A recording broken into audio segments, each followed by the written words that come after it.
Okay, Ate Glenn, we're happy that we're here, and you always remember that we love you. Thank you. First of Although all. you are farther apart, not too far, because we are living in Southern Yes. California. Thank you so much, everyone, for making an effort to be here.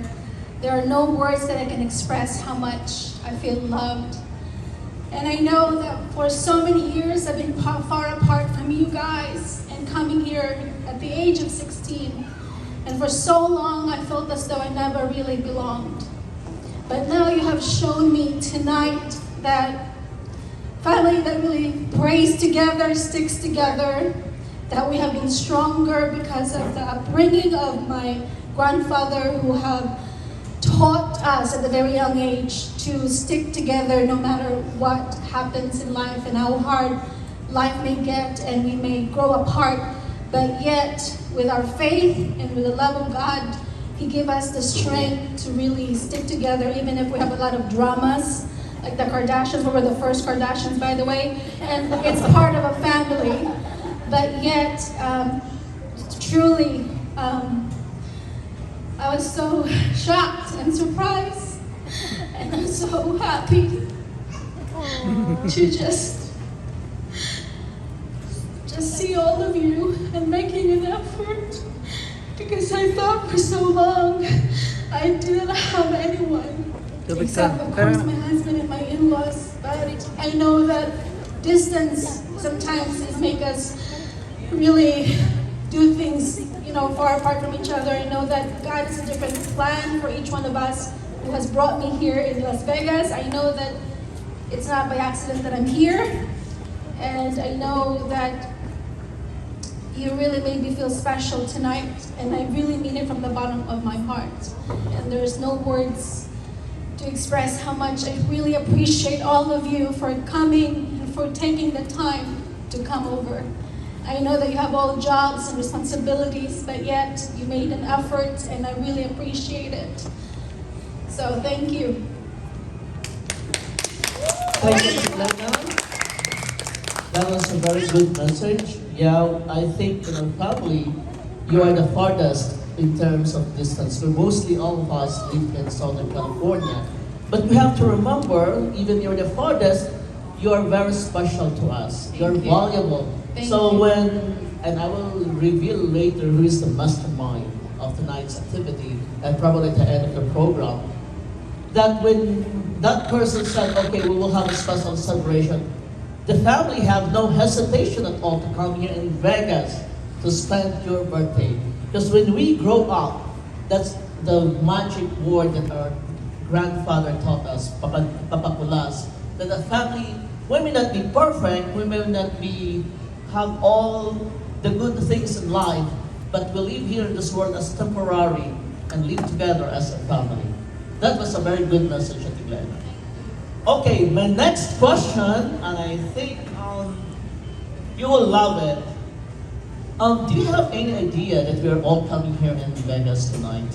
Yes. You have? Oh my God! I have to punish that person. How did you know? I am ESP. If the those of you, I have a big intuition because my husband told me to get dressed. And so I said, where are we going? I asked him the question, where are we going tonight? And he said, we're going out to dinner. It's unlikely that he would ask me for dinner. Without a location. So I know.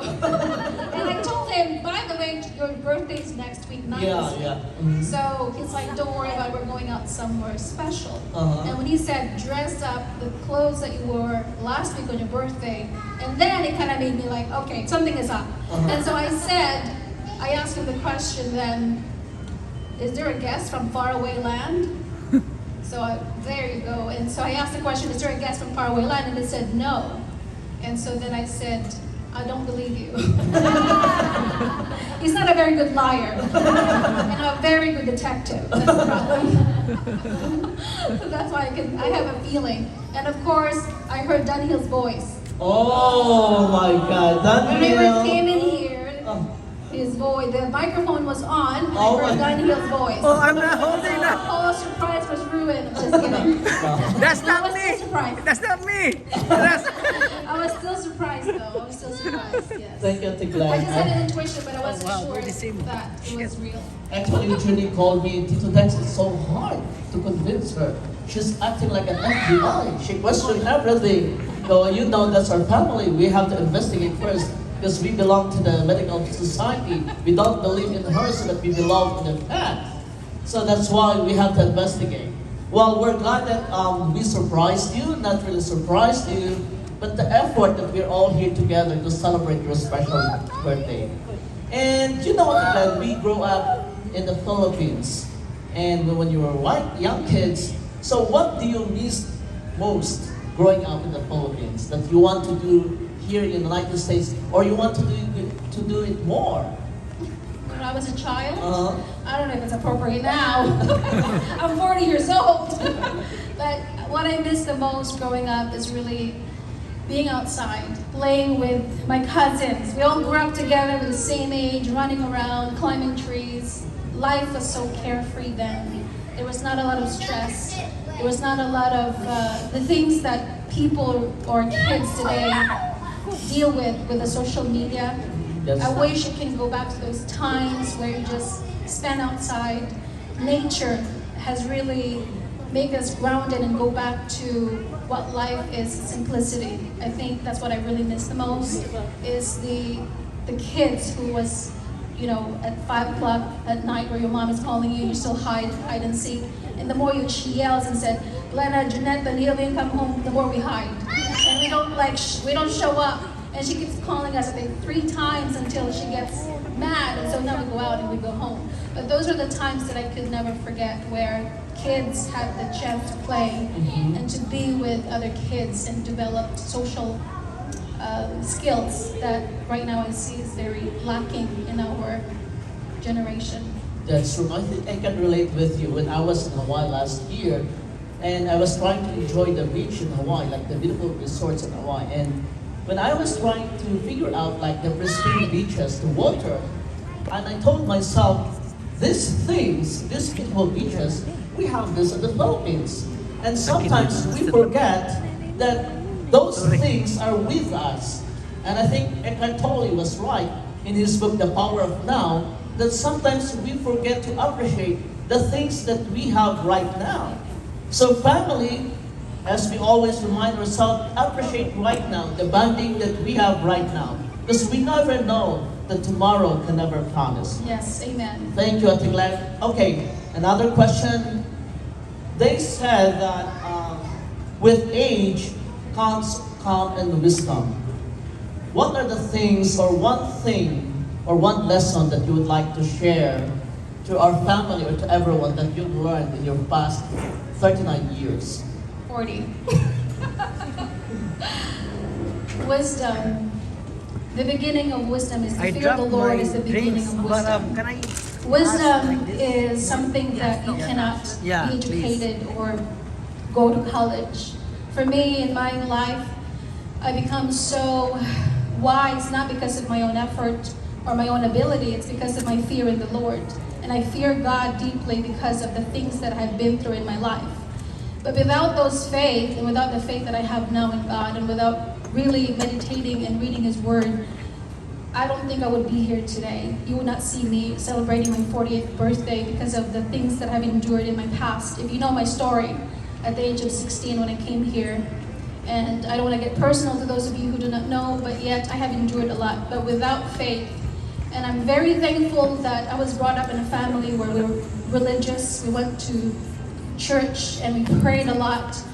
And that kind of helped me become resilient and rooted and grounded in my faith in God, because if without those faith in the Lord, I would not be here today. And so all I can say is that life is part of life is suffering, but the key is to not give up, to be resilient, to be a fighter and not a quitter, because life is going to throw you a lot of things that surprisingly unbeknownst to you. And so you got to have faith in the Lord first of all. And you gotta have a person that you just, the word gritty, you gotta be gritty in life. You have to not give up on yourself. And you have to remind yourself every day that at the end of the tunnel, there's always light. I think she deserves that applause. So that's a very good message from a I celebrant. feel like I am running for the Miss USA today, So representing Las Vegas. she said that one of the things that's very important in our lives are faith. That's believing in ourselves that whatever circumstances that we have in our life, we can surpass it. And faith to the Lord that somebody up there is helping us. And also, Steve Harvey, you know Steve Harvey, right? And he said that what are the difference between career and calling? For you, what is your best career so far in your life? And according to him, career is something that you are paid to do so. And also, what do you think is your calling? And he said, calling is something you want to do more than your life. It's your purpose in life. So your career or your calling. So what do you think are those things you have in your life? I think I have a calling that God has been placing in my life. Calling is, something that is innately you're inborn with, that you're passionate about, that you cannot sleep at night because God is nudging you to do something with your life. And I think for me, passion, it comes with the calling, because calling is something that keeps you up at night. It makes you wonder, is it God speaking or is it only your own desire? And I've been this journey for pondering whether this is calling from God. But because of the things that I've been through, the things of my past, I think there's no accident in the eyes of God, and there is no such thing as coincidence. I think we're here given a purpose for a reason, and that's why your story can be God's glory. And I believe that I have a calling that God had called me to do, to bring honor and glory because of my story, that even though I have been through a lot of pain and suffering in my life, He had brought me out of that in the other side. And I am here today because, again, without God and without His faith, and I think God had brought me this far to give a voice to the voiceless and to give a purpose to those who feel as though there is no tomorrow for them, to those who feel as though life is just full of suffering and that's all there is to it. But actually, when you don't give up and you don't quit, like King David, who had slain the King Goliath, in David's eyes it was too big, but because he did not depend upon himself, but he depended upon God, that's why he got through it. And I think I do have a calling, and the greatest calling of all also is being a wife to my husband.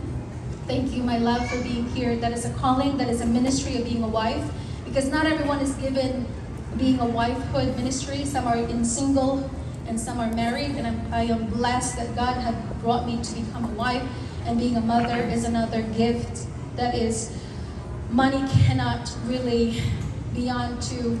Yes, you have a career and you feel accomplished, but for me, as being a woman, if you don't have, if you are not a mother, I feel like you're still empty. That's just in my opinion. But the moment that I became a mother, I feel as though there's no other job like being a mother. It's something that money that you can put away. Money is not something you can replace actually being a mom, being a career woman. It's like you cannot have.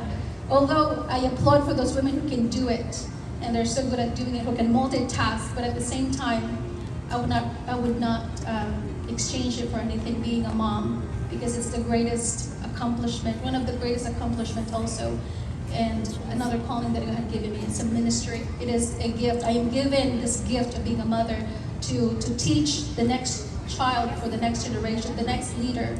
That's why children are the heritage of the Lord. They are blessings from God. And so that's why I'm grateful that God had given me this ministry of being a mom and being a wife. Thank you, Ate Glenna. A round of applause for our celebrant. So it's very evident that her calling is to become a mom and to be part of the ministry who will teach the kids in the future. And also our celebrant tonight teaches us that whatever we have wounds in the past, as Oprah Winfrey once said, that those wounds we can use as our wisdom in the future. Okay, last one thing, our celebrant, what is the thing that we commonly share that you want to do? Do you want to sing, to dance tonight as a finale of our conversation? What sing do you like to sing?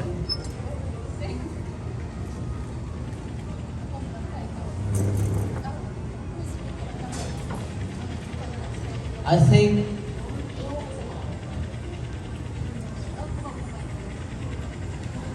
think Julian, we need your assistance, Matundila.